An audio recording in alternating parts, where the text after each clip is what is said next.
10 নম্বর আয়াত। আল্লাহ তাআলা এখানে বিশ্বনবী সাল্লাল্লাহু আলাইহি ওয়াসাল্লামের জীবনের অন্যতম একটা ঘটনা, হুদায়বিয়ার সন্ধি। এই সন্ধি যখন হয়, আয়াতটা তখন নাজিলকৃত আয়াত।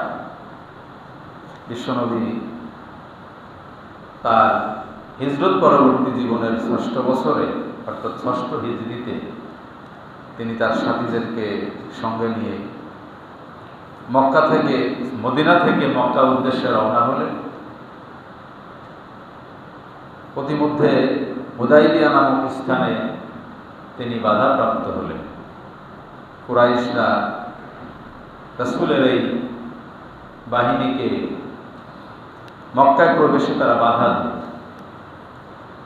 তো সে বাধার প্রেক্ষিতে সেখান থেকে আল্লাহর হাবিব একটা প্রতিনিধি দল পাঠালেন কুরাইশ নেতাদের কাছে, তাদের উদ্দেশ্য জানিয়ে। কুরাইশ নেতারা হয়তো বা মনে করেছিল মুহাম্মদ সাল্লাল্লাহু আলাইহি ওয়াসাল্লাম হয়তো তার শক্তি সঞ্চার করে এখন আমাদের সাথে যুদ্ধ করার জন্য আসতেছে। কিন্তু আল্লাহর হাবিব মেসেজ দিলেন যে না, এরকম কোনো উদ্দেশ্য আমাদের নেই, আমরা কাবা তাওয়াফ করতে চাই।